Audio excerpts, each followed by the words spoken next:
With Team Ico's first game underperforming for Sony, Fumito Ueda decided to try something with more apparent commercial appeal. Initially called Nico and briefly considered as a sequel to Ico, the project eventually honed in on the idea of climbing and slaying Goliath creatures, along with a new differentiating title, Shadow of the Colossus. Ueda has never revealed how these two games are connected lore-wise, but the similarities are unmistakable. For the most part, Shadow of the Colossus holds true to the thematic discipline that made its predecessor so impactful while delivering a gripping experience all its own, whose ambition and artistry impresses to this day.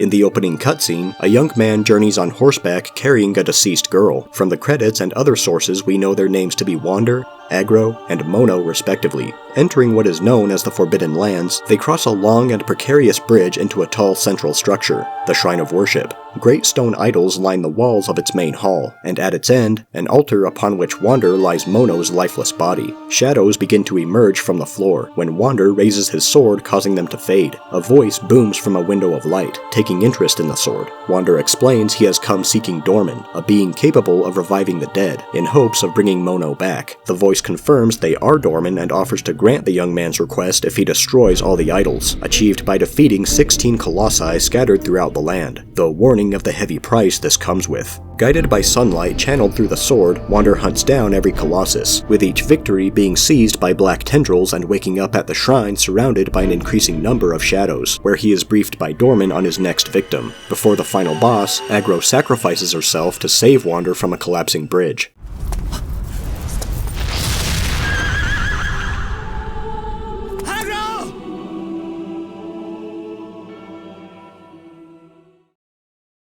Elsewhere, a group of masked riders led by Lord Iman head towards the shrine. They witness in horror as the last idol is destroyed, with Wander growing horns and appearing cursed. Admonishing the boy for stealing the sword, trespassing, and using the forbidden spell, Lord Iman commands his men to kill Wander. They are too late, however, as he is transformed into the resurrected form of Dorman, who claims Iman had severed their body into 16 segments, and that they had used the boy to break the seal and house their spirit. After narrowly escaping, Lord Iman throws the sword into a strange pool, which vanquishes Dorman while he and his men ride back over the long bridge as it crumbles behind them, prohibiting access to or from the land ever again. Iman expresses pity and hope that should Wander be alive, he may one day atone for his sins. At the shrine, Mono finally awakes and is united with Agro, who miraculously survived. The two go to the pool where they find a horned baby confirmed to be Wander, and take the newborn to a garden atop the shrine shared with other animals.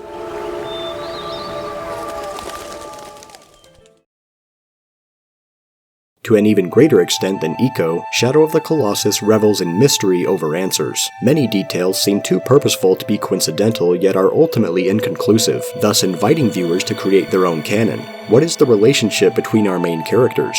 Why is this place abandoned? Where did the Colossi originate, and who or what is Dorman? Players have plenty of quiet time to ponder this untold story as they ride throughout the barren wilderness. There's an air of mystique permeating every corner of the map, with scattered ruins hinting at some lost civilization whose architecture presents little discernible or logical history. Each time players come back to the shrine, they are reminded of the purpose of their quest. While poetic, I'd say this is an example where Shadow of the Colossus's ambiguity becomes detrimental. Without knowing what Mono means to our character or having time to bond with her like Ico's Yorda, she's a comparatively weak motivator, which I think is proven in the climax, with everyone I know caring more about Agro's return over Mono's resurrection. Blinded by ambition, Wander's violent deeds paints his and our actions as morally gray. For all we know, Wander could be the villain of our story. This is certainly suggested by the music when the Colossi die, opting for a melancholic piece rather than a triumphant victory theme. The epic and exotic orchestral score is mainly reserved for special moments like these bosses, which changes to accompany phases of the fight, boosting the spectacle to exhilarating heights, though it can feel inappropriate and tiring listening to intense, energetic music for 20+ minutes when I'm unsure of what to do next. I also wish there was unique music per Colossus, because with a game as short and cinematic as this, repeating boss tracks lessens their individuality, especially in subsequent playthroughs as part of the post-game, which I'll elaborate on later. The realistic sound design lends believability to the characters and their surroundings, like the rocky crunch of the Colossus movements, and the different ways Wander calls for aggro depending on the context. The PS4 remake has a fuller and richer soundscape, but also quiets the music below what I think it deserves, so I have to adjust the volume levels. The original uses straight-up animal noises to characterize the Colossi, and while fine, hearing recognizable sounds undermines their foreignness, a change I approve of in the remake.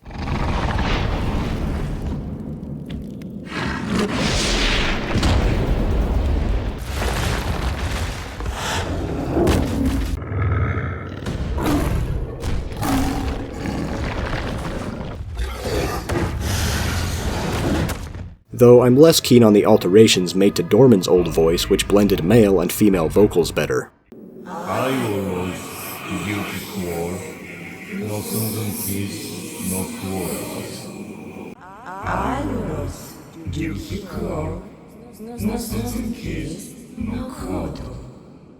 Credited to Ueda's famous design by Subtraction, players are only given the bare essentials for their quest: a body to climb with, a horse to travel on, a bow to provoke with, and a magic sword to guide and kill. There's an incredible build-up of anticipation to each battle, searching through the desolate beauty of the Forbidden Lands, learning how to get on the Colossus, then clinging for dear life, locating their vitals indicated by sigils or glowy bits, and culminating in a prolonged sword strike for maximum damage. That feels great. And upon victory, players are rewarded with extra health and stamina, topping off this near-perfect gameplay loop. However, these Goliaths don't go down easy. To mount a Colossus, one must exploit a weakness by manipulating its anatomy, behavior, and/or environment. In time, Dorman will try to assist with hints. This is subjective, but I think some should have been more specific while others more vague, and many trigger either too soon or not soon enough. For this reason, I would have liked the option to ask for assistance rather than struggle for too long or potentially get spoiled. A more varied set of hints would have also been better, because if I'm really stumped, endlessly repeating the same clue I don't understand does nothing but annoy, and that's when I appreciate the PS4 version's option to disable them.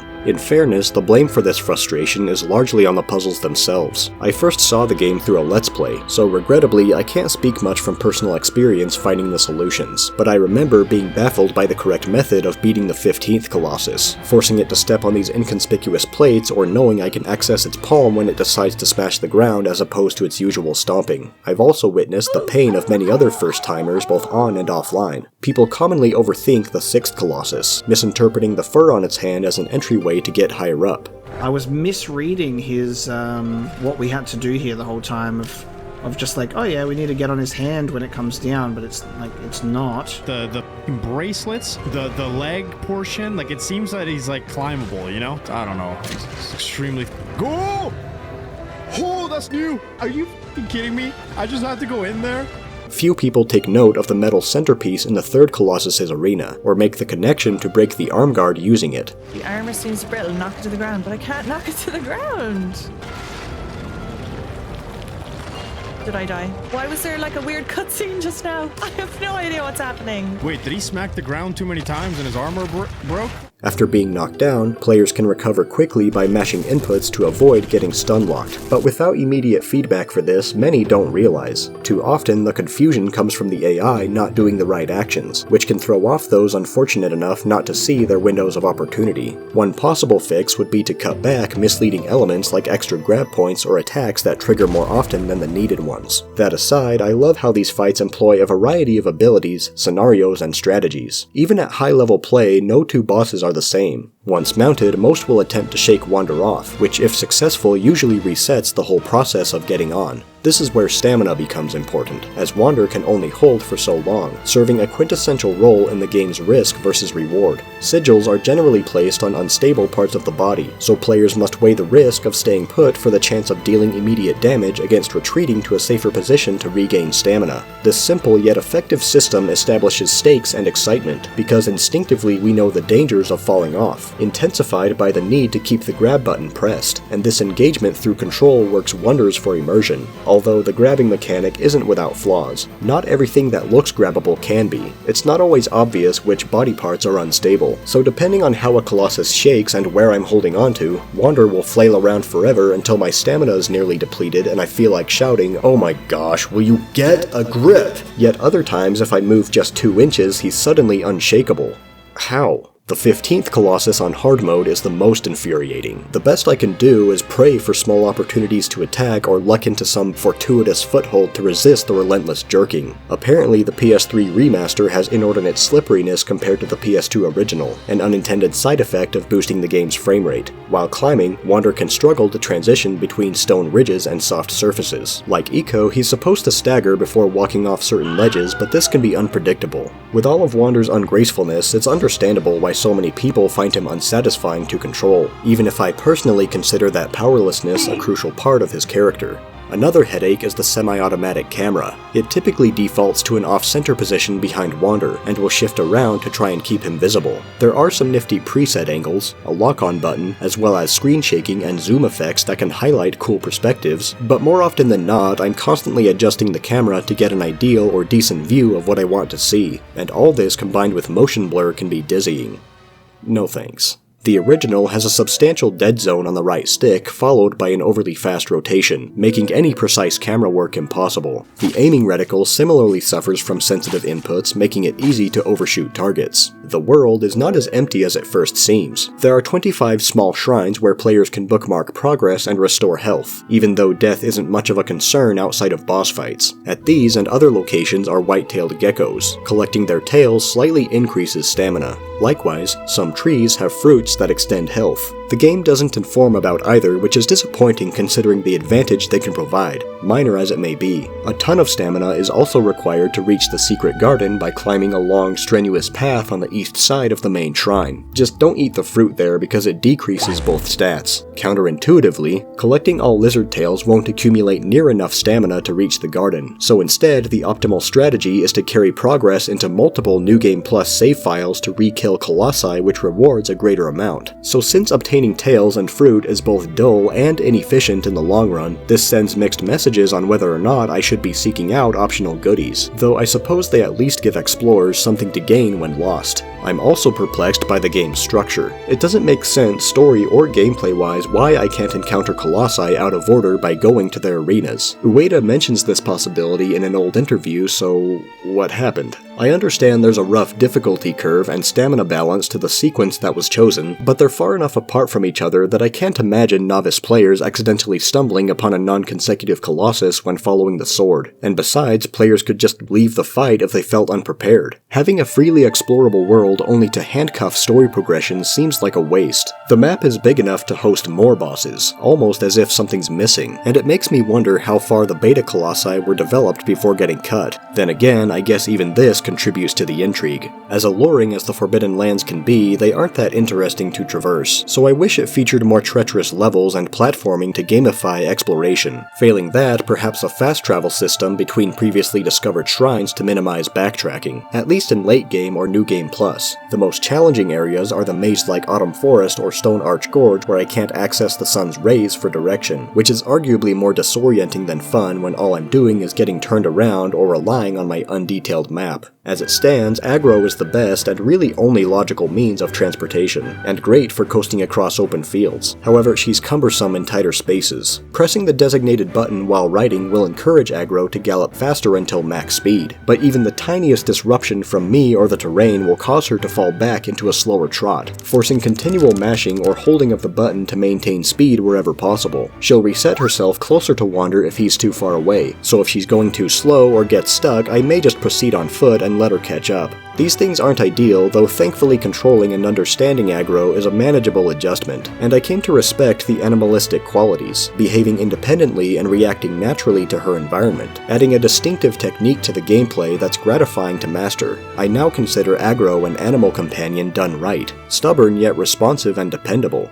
Mostly. The post-game is by far my biggest problem with Shadow of the Colossus, and primarily blamed on a terrible unlock system framed around recycling content. While selectable on startup in the remake, finishing the original game unlocks hard mode, where some Colossi have additional weak points and their attacks are more damaging or outright lethal. Time attack is also unlocked, where defeating Colossi under a specified time will reward items exclusive to each difficulty mode. However, in the remake, players can come to own all items on a single file through New Game Plus. Most augment power or defense, but some possess unique abilities. The Whistling Arrow distracts Colossi. pretty useless to be honest. The Cloth of Desperation slows Wander's descent, avoiding fall damage. The Sword of the Sun catches light in spite of darkness, and the Cloak of Deception makes Wander undetectable. Two items originally shared between modes but earned separately in the remake is the Fruit Tree map and Lizard Detection Stone. These show their respective collectibles on the map, though for some reason the stone only shows lizards in close proximity. Due to mode exclusivity, I essentially need to beat every Colossus at least 4 times to earn all this stuff, and items aren't usable in Time Attack, so by the time I'd finished I was pretty much sick of the game, leaving me little desire to finally try out my new toys. Would it really be so bad if Time Attack and its rewards were accessible in the first playthrough after defeating their Colossi? The challenge of taking them down is mainly puzzle-based, so minus the invisibility cloak, which fundamentally changes a few battles, items could just be treated as optional power-ups. Cosmetic appeal aside, the redundancy of many items' effects is a little boring, and since I can't equip them all at once to stack their power, inferior items become obsolete, yet the game reverts back to the regular sword after each boss. Time Attack can be empowering as I pick up tips and tricks to kill more efficiently through alternate paths and physics manipulation, but this isn't always possible and the accomplishment isn't much greater since I'm just redoing stuff I've already solved, and mostly dependent on the Colossi's AI to get a good record. However, they do seem slightly more reliable in the remake.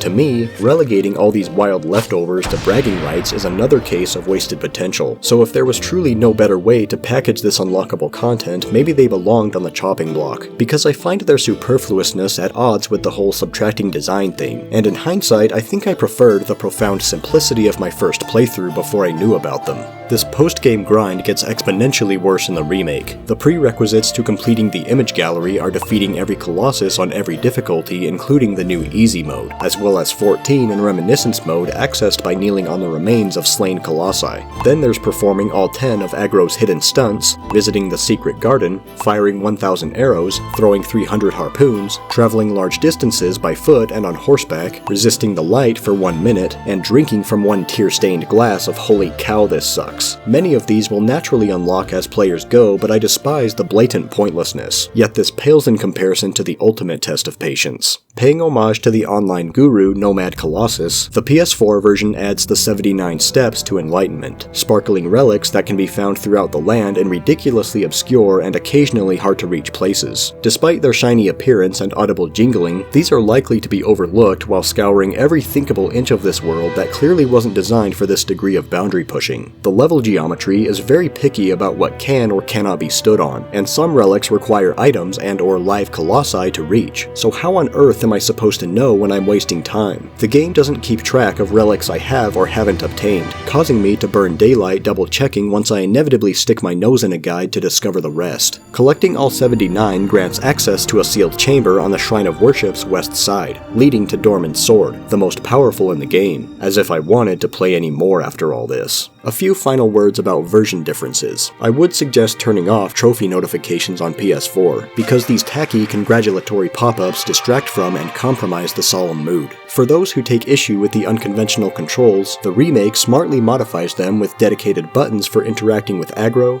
rolling, and selecting weapons, which mitigates fumbling around cycling through equipment or accidentally dismounting aggro. The classic scheme is still available in the options, however individual button remapping has sadly been omitted. Graphically, Bluepoint went beyond the Call of Duty in modernizing Shadow of the Colossus, seen most in the excessive diversification of the landscape, but I think the original has better visual clarity. Certain areas in the remake are either too dark or cluttered, whereas the original sparseness attracts attention to important elements. For a late PlayStation 2 title, the game is a technical marvel in regards to scale, physics, AI, and other wizardry, though definitely paid the price with an inconsistent frame rate and drastic bloom lighting that can be hard on the eyes. However, unlike Eco, I can't recommend the PS3 remaster as the superior release, as its quote-unquote improvements come with drawbacks like the aforementioned slipperiness while grabbing, or the diminished bloom exposing background pop-in. Considering all this, as much as I love specifics about the OG, it doesn't always compare to the polish and professionalism of the remake. My preferences between them change so often. I'd say the original excels in aestheticism and atmosphere while the remake grounds the presentation and streamlines everything, which probably makes it more approachable to those with a casual interest.